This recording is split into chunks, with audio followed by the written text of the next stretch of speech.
Hello and welcome to today's video from a very dark Sheffield maker shop. If you're new to the channel, hello, I'm Emma.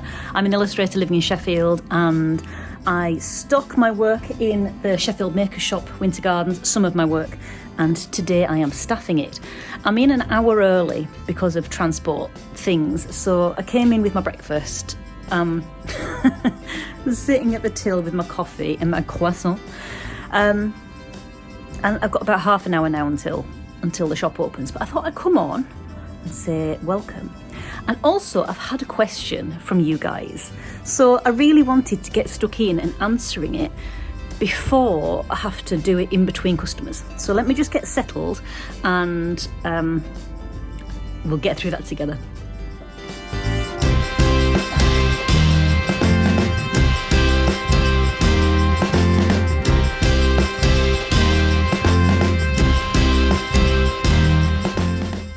So the question came through this morning while I was having my breakfast here, and it's from one of my patrons, and it's a really good question, and I get the feeling that they think that they're on their own, but you're not on your own. We all feel like this, so I know that doesn't necessarily make you feel better, but it should, because you're on the journey.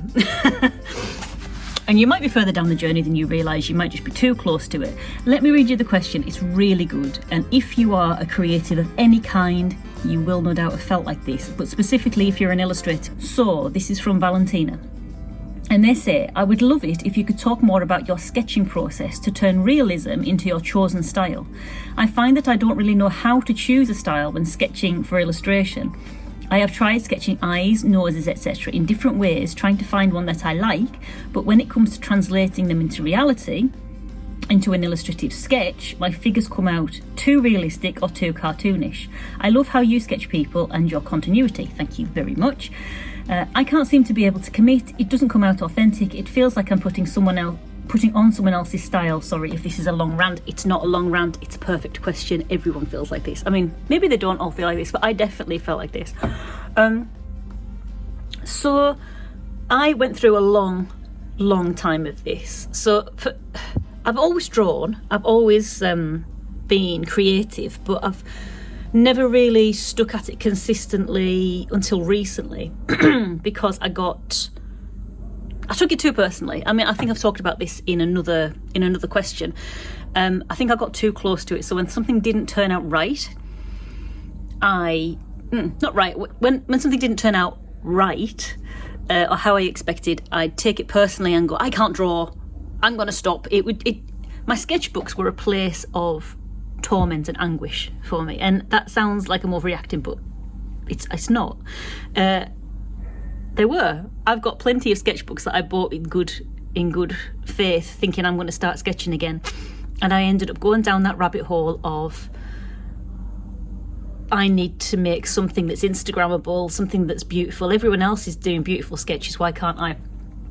And I thought that my first few sketches that I did were me not being able to draw. And as we talked about yesterday, I talk about sketches in terms of pancakes. Just like when you make a pancake, your first pancakes don't look like pancakes. They look like little raw batter blobs that you can't flip over. And it's the same with drawing. So when you're making a pancake, you need to get the pan to the right temperature, you need to get your mix to the right consistency. And with sketching, you need to get your eye in. So your first few pages, your first few sketchbooks might be full of your first pancakes, and that's completely fine. It's a process. If you don't find out what you don't like, you won't ever develop what you do like. But talking about style, I've had many different styles over the years, and they are all me. But especially when it comes to illustration, I think as well with illustration, we're so influenced from being young children, watching cartoons like the Flintstones or I don't know, whatever kids watch these days, The Simpsons. So like when it came to my realistic stuff, I'm going to show you some of my realistic stuff now. When it came to, I'll turn around so you can see it while I'm talking. These three are my realistic landscapes. Oh, 4, that one as well.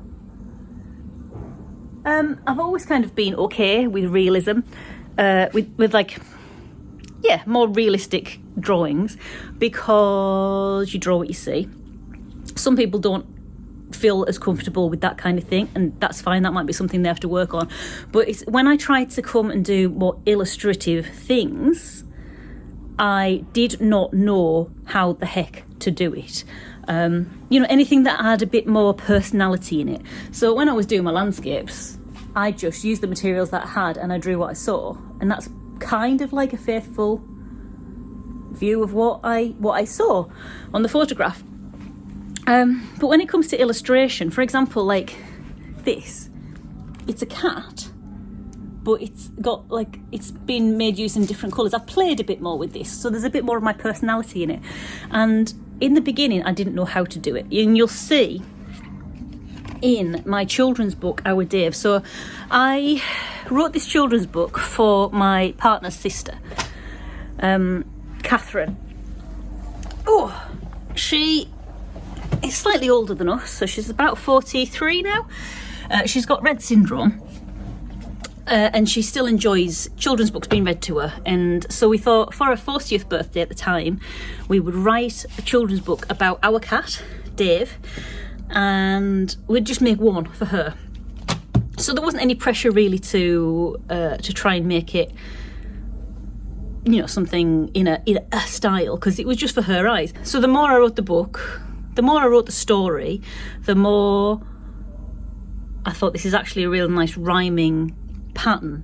Why don't I, if I'm going through the effort of writing the story and drawing the pictures, why don't I do it and self-publish it?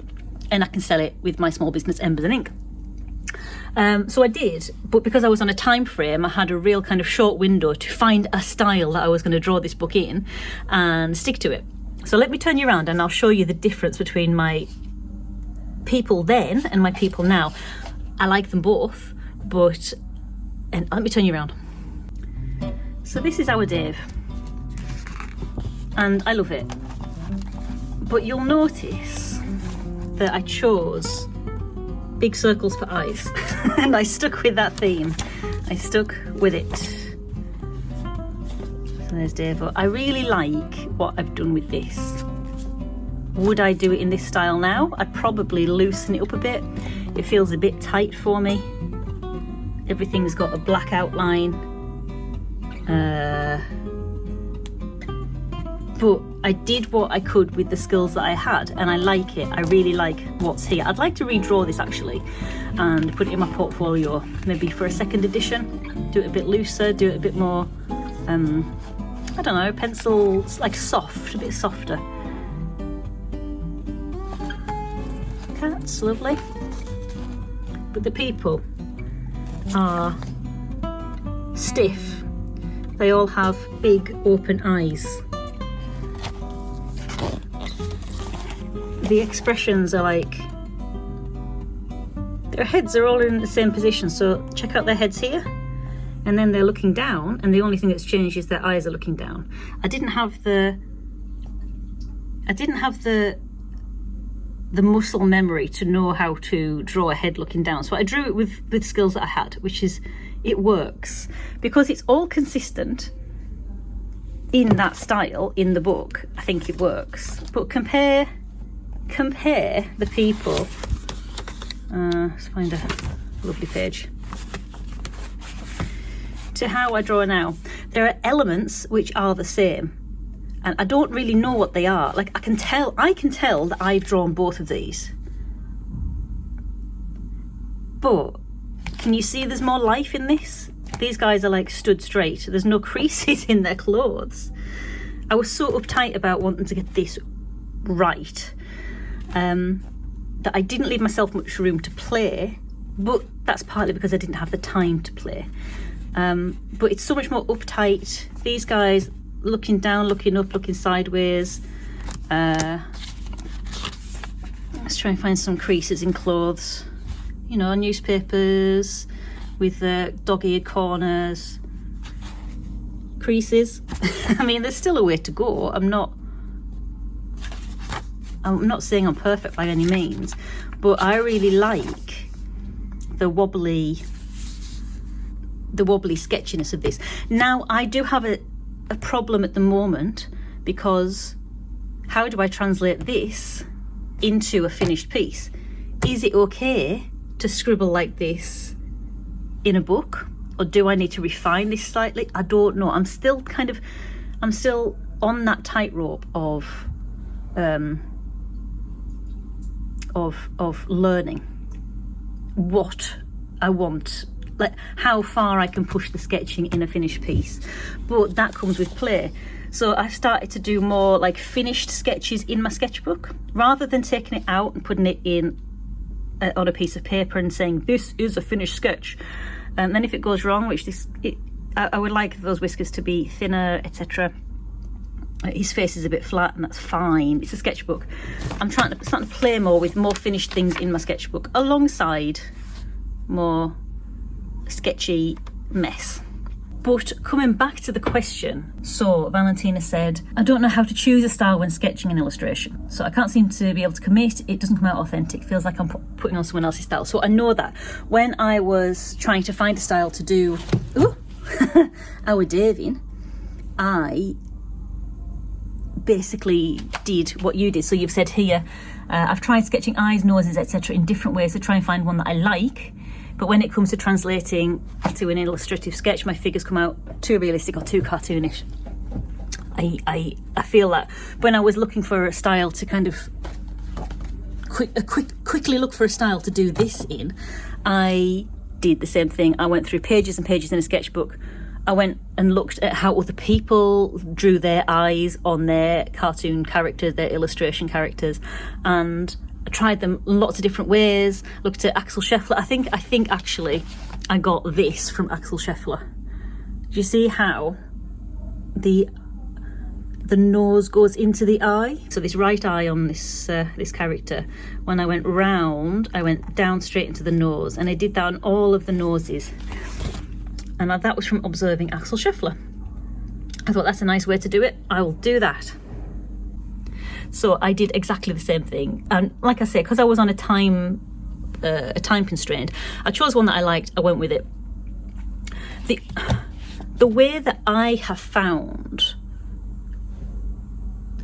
comfort in the way that I draw at the moment, and I do feel like I've got a consistency. You can tell that it's all done in my hand. And it's going to sound like, oh, it's very easy, just do this. And it kind of is very easy, but it also kind of isn't very easy. So I talked about this before. I found an audio kind of help guide for how to sketch, which was made by the Good Ship Illustration, and it's called The Sketchbooker's Friend. It's just a quick audio guide. It's a free resource on their website, and I would definitely check it out. I did this in January when I was starting my year out because I wanted to learn how to sketch better, and it basically introduced me to the idea of timing my sketches. And they said, choose a drawer or a cupboard in your house, open it and sit down. They're now timed for 30 seconds. We'll tell you when the time is over. Just draw as much as you can. And I opened my messy art drawer and I tried to draw it, and I came out with hardly anything. I was really bad at observing what was there. I think the first time was 30 seconds. It's amazing how little you can get down in 30 seconds. I think I just got the outline of the drawer and a couple of things inside, and then it was over. I had no time to think about what style I was drawing that in. I was literally trying to get some shapes down. The next one was 1 minute, start again, do another one. I got a bit more stuff down. The next one was 5 minutes. I got a bit more stuff down.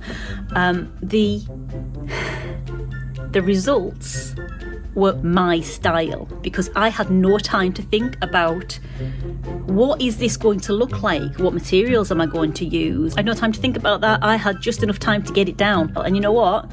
I hated it because I wasn't used to seeing it. I think that's what it was. And I'm like, this is messy. It's unrefined. You can't tell what's in the drawer. But a lot of that was because I wasn't used to seeing my own style, because it never came out, because it was too personal when something went wrong. Also, I wasn't ever good at observing. I was trying to draw things in my head in someone else's style, copying someone's style, intentionally or unintentionally. And I'd never really sat down and tried to observe. Maybe also because when I did try to observe and it didn't look like the thing I was observing, I would stop. Like I said before, it was like too personal. I can't draw. I'm going to stop. I'm not going to do this. But I trusted the process. They said trust the process, time your sketches. And that is what I've done every day, almost every day, since January, and it's October now, end of October. And I've started to fill about 3 sketchbooks a month. They're only these little thin ones, they're like 20 pages in each one. But I've timed my sketches, and when I haven't actively timed them, I've not tried to spend a lot of time on them, you know what I mean? I'm not sitting down, I'm not trying to find a comfortable seat to spend all day drawing this one thing. I, stand up to draw or whatever, to make it so I'm going to do it very quickly. And honestly, timing my sketches every day and the timer being the thing I was focusing on, it sounds really simple and it sounds easy to do. It isn't. You just got to trust the process. You'll have sketchbooks and sketchbooks of sketches that aren't identifiable as you.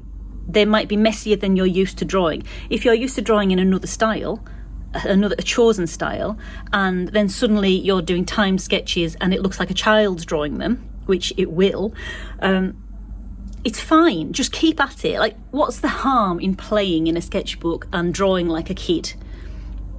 Like, no one's going to see it unless you want them to. It's a place for you to develop. And my first few sketchbooks were like children's drawings, and I was a little bit embarrassed about them, but I trusted the process, just kept it going. And the more I focused on the time and the less I focused on me sitting down doing a beautiful drawing, I was focusing on how long it's taken me. It put that little buffer between me and my drawing, and it made it a little bit less personal when it didn't turn out beautifully, because it's a timed sketch. I haven't sat down for 4 hours and done this and it looks rubbish. It's a 30-second drawing. It's a 5-minute drawing.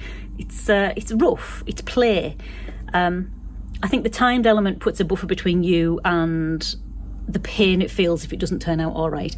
And just trust that process. Go through it. Keep going through it. And the more you do it, the more you will find patterns on how you like to draw things. Because if you're saying that you choose try to sketch eyes and noses in different ways. If you're doing a 30-second sketch, or you're doing a whole day and all you're doing in that day is 30-second sketches or 1-minute sketches, you don't have time to decide what you're going to draw that eye to look like. You're going to draw it 2 dots or a line or a star, or however you see it and however you interpret it, quickly. And develop that and go down, pick the threads that you like out of those as you're drawing. Find the further down the process you go, I need to open the shop, but the further down the process you go, the more you'll find like shortcuts to how to represent what you see quickly, and you'll be going down that path, and before you know it, you'll be drawing in a way that makes you happy, that sparks your joy, and is 100% yours. Now I've got to get this shop open.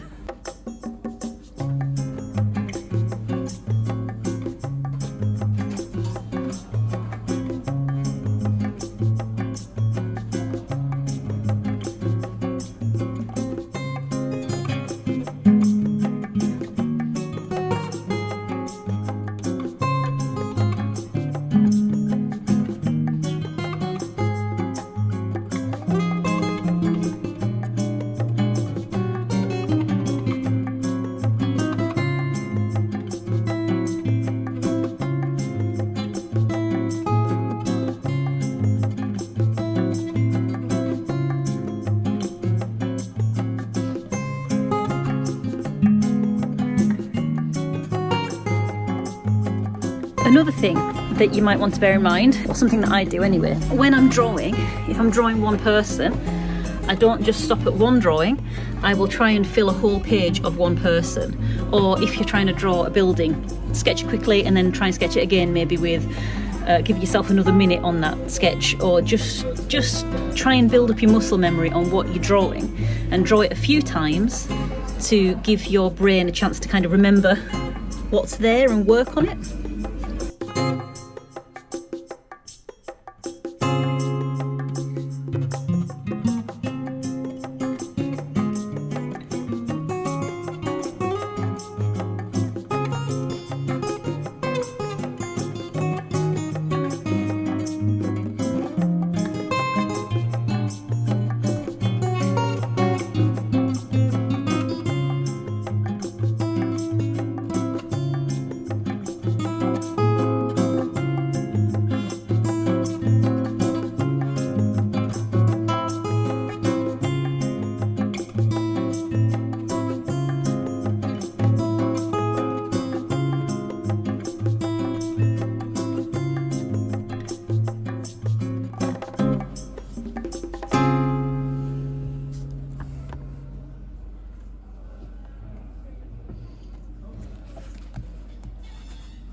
So the reason that I draw things repeatedly, and the reason I say it might be a good idea to do so, is it's going back to that Ira Glass quote that I read the other day. I'm going to read it again because it's always worth hearing it. Nobody tells this to people who are beginners, and I wish someone had told me. All of us who do creative work, we get into it because we have good taste, but there's a gap. For the first couple of years you make stuff, it's just not that good. It's trying to be good, it has potential, but it's not. But your taste, the thing that's got you into the game, is killer, and that's why your work disappoints you. And a lot of people never get past this phase. They quit. Most people I know who do interesting creative work went through years of this. We know our work doesn't have that special thing that we wanted to have. We all go through this. And if you're just starting out in this phase, you've got to know that it's normal. And the most important thing that you can do is a lot of work. Put yourself on a deadline so that every week you finish one story or whatever it is you do. It's only by going through a volume of work that you will start to close the gap, and your work will be as good as your ambitions. And that's why it might be a good idea to do, more than one drawing of that building or that person or that animal or whatever it is. Do it in a few different positions, get it properly wired into your head. It might not be, again, it might be a page full of your first pancake still, but do a few of them, get the mileage under your belt. Do them quickly, do them messily, do them scribbly, do them however you like, but get them down, get the volume down, do a lot of sketches.